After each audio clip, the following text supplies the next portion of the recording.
let's get started with our first combination. This is F combination. There's a couple of basic principles I want to highlight for you, but these videos are just going to be a quick overview of the technique. There's many lessons that you can get out of any of the techniques that we're going to go over. The objective here is to show you the technique, quickly review the movements, and maybe highlight a principle or two. And then we'll go over them in more detail in class. Okay, so the attack that we're dealing with, this is a step-through punch, just as the basic approach to this technique. But it can really be adapted against many different attacks. He could be reaching in to grab me, he could be throwing a kick. Now, one of the principles I want to highlight, in this technique, we're learning how to intercept our opponent's attack. We're learning a Kempo principle, to beat action, meet action. So he's attacking, but I'm not going to wait and then try to devise a defense. When you get a little more advanced, we will introduce you to a blocking method that you can incorporate within this technique. But essentially, when he steps in, I'm meeting his attack with an attack of my own, and then I'm going to cross and cover. That's it. It's that simple. So you'll notice we're not worrying about blocking at this point. We're making use of the fact that in general the leg is longer than the arm, so when he's throwing his punch, if I get my kick there first, he shouldn't be able to reach me. And I'm just going to bring my guard up to protect and then cross out. Like I said, at yellow belt, we're going to introduce you to a blocking method, and we're going to make the technique a little more sophisticated. So again, he steps in, I throw my kick, and then I cross and cover away. Okay, let's turn this way. We'll do it together. So we're starting hands down, neutral position. And this technique can be adapted and performed from different positions. For now, we'll just start in a neutral. As the attack comes in, guard comes up, we throw our front kick, and then we cross and cover out. And that's all there is to it.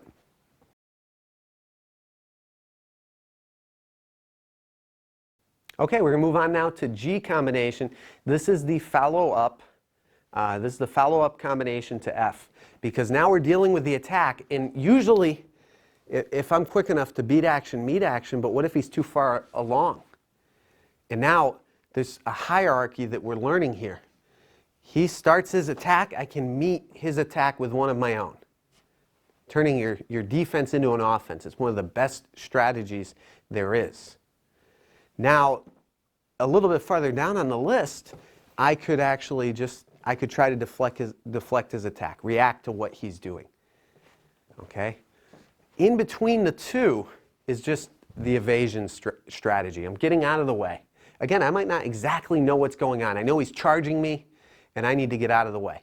Okay, so he comes in, I move out of the way, kick him in the knee with a side blade kick, and then cover out facing my opponent. So I'll show you that again. Step in, I move to the side, kick to the knee, cross and cover.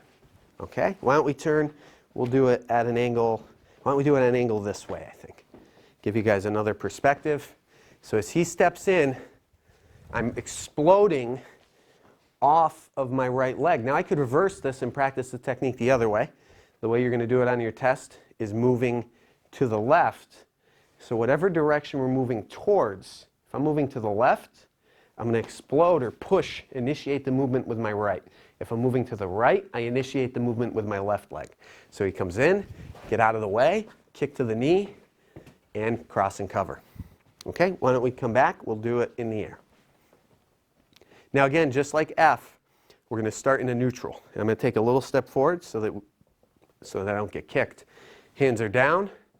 We're going to bring our guard up as we move to the side, kick to the knee, cross and cover on guard.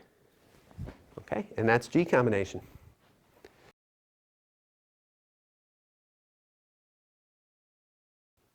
Okay, our next technique now is delayed sword. So we're dealing with a single hand lapel grab. And as he grabs, he might be winding up the punch. Now, let go for a second. I want to illustrate something. So as the person's getting ready to punch, they might even push and extend this arm. So as he's punching, I'm going to step, and I want to take advantage of that and actually try to pull him off balance a little. If this arm is extending, I'm manipulating that to further help stretch him out and negate his ability to use that arm.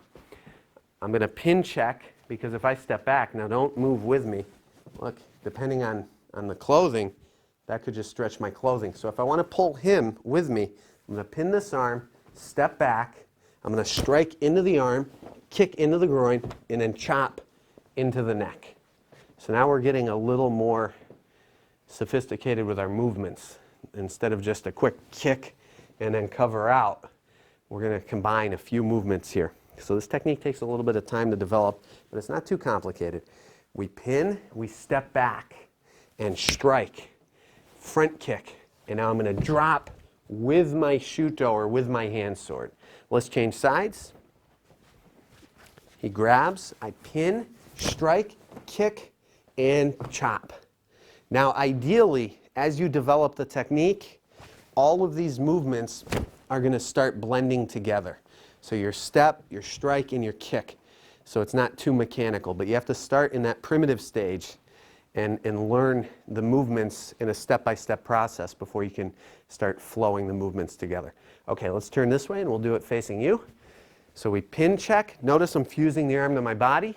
I'm going to step back, strike into the arm. I'm trying to inflict injury, and if you play back the video, you'll notice I let his arm fall off of me because I don't want to be in a position where I'm kicking and he's pulling me off balance. So I step back, I strike the arm. I'm kind of catting back as I chamber, front ball kick. My arm is still at chambered position from the block, and I chop at an outward angle. Let's do that again. We'll make it a little more smooth. So we pin, strike, kick, chop, and that's delayed sword.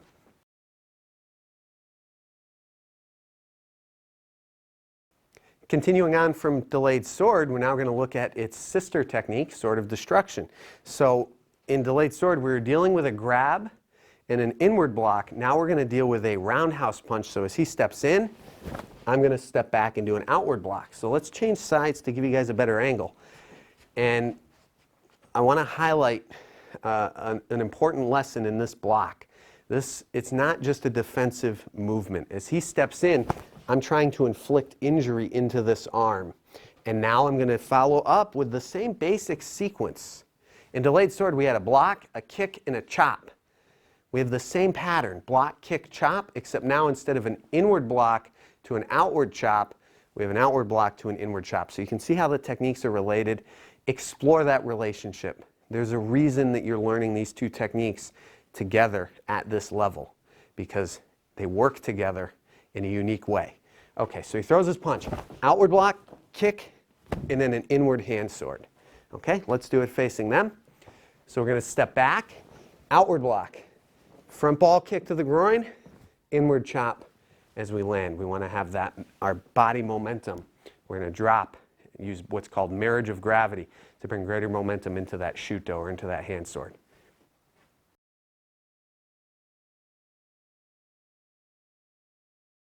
We're going to move on to our chokes now. We're going to start with number 1 front choke. So Ethan's going to come in, he's grabbing like this. Now the first thing, our priority when dealing with any chokes is to disengage the grab. So in this instance, as he's grabbing, maybe there's some backwards energy too. I'm going to crunch up as he's attempting to grab to try to negate his ability to choke, or to choke me, and I'm going to take a step backwards on guard. Notice I'm moving away from the choke, but at the same time I'm going to be initiating a strike right into the windpipe, driving him backwards. So that strike is designed, as I said, to disengage that grab. So I'm moving away from the grab, but I'm also moving him away from me to amplify the effect. So he grabs, and I'm going to strike to disengage the grab. Now, in our kids' classes, depending on the level of understanding, we may stop the technique there initially and then work to build up the next components of the technique. There's some follow-up movements. Adult students, you need this right away.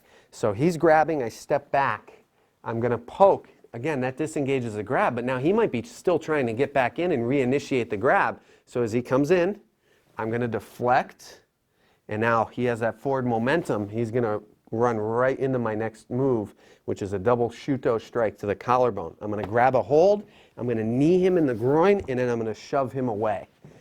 Okay, so I'm using my body momentum falling forward behind that push to help create greater power to drive him away from me.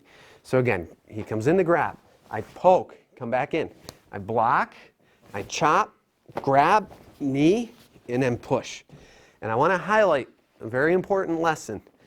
This technique is not, if you look at the sequence of the moves, when I poke, if that doesn't work, I want you to grab tight. Don't cut off my airway, but don't let go easily. This movement, the double blocks, is not designed to disengage a grab that's already been applied. It's a prevention move.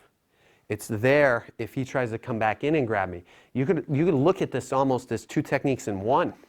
If he hasn't grabbed me yet, if he's trying to grab, I could delete the first move. Now I have another technique. But do not use it as a what-if scenario to what if he doesn't let go. I'll give you the answer right now, and we'll look at it more at yellow belt. But if he's grabbing and I poke and he doesn't let go, there's several options, but one of the basic ones is to come underneath the arms using what we call a wedge to disengage the grab. Okay, so that's number one front choke. Let's do it facing you. We'll do it in the air. So I'm crunching up, I'm stepping back. Two-finger poke right into this little soft spot, this pressure point right between the collarbones, right above. Okay, striking to the windpipe. Double outward blocks. Double shutos. Grab, knee, and then land forward on guard and push. Again, different students, depending on their level of competency with the movements, some beginner students might just learn to this poke. Some beginner students might just learn to the shutos and then get the rest at yellow belt.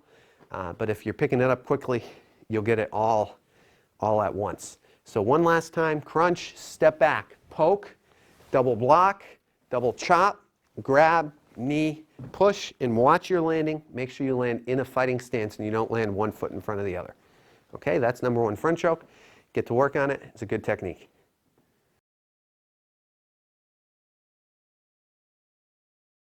Now, number one back choke. So now we're dealing with a grab from behind. He has me like this. I'm going to crunch up and step away from the grab. When we're dealing with a front choke, our first strategy was to move backwards, to move away from the front choke. So if he's behind me now, I'm going to take the same leg, I'm going to move away from the back choke, and I'm going to stomp if the foot's there, and I'm going to hammer him in the groin, and then come right up with an elbow. So this is designed, if I strike, to get him to let go and come forward into my elbow. Okay, let's turn this around. Now, an important lesson here is that this isn't going to be too mechanical. It might be in the beginning, but I'm not going to stop, look, and try to find the foot, stomp, and then strike. I can combine those movements together into one, and that's much more efficient use of my time, because he could be trying to cut off my airway, or it could just be a shoulder grab and he's pushing me forward. In fact, this particular technique is more optimal for something like that. When you get to number two back choke, you'll see that that's a very effective technique at disengaging his grab. Either way, there's some important lessons in this technique in terms of motion. Start exploring this pattern, trying to understand what you're learning here. There's an important lesson within this sequence. Okay, let's do it facing you. There's not too much to that technique, pretty straightforward. We're going to crunch and then step forward. We're going to stomp and hammer and elbow. Now there are a couple of other movements, much like number one front choke. If you're in the kids class, you're probably going to stop at that upwards elbow. Adults, you're going to get the whole thing right out the gate. So we're going to turn, elbow, and then turn back and elbow. Let's look at that on Ethan. So he grabs me, I crunch, I step forward, stomp and strike. Now again, this is going to create what response? If he's prioritizing things appropriately, where are his hands going to go? They're going to go down to protect. Elbow. Then I'm going to turn and catch him with an elbow and then turn back and catch him with an elbow. Let's do that in the air again. We crunch up, step forward, stomp and hammer, elbow, elbow, elbow. And there's your technique. Let's move on to the next one.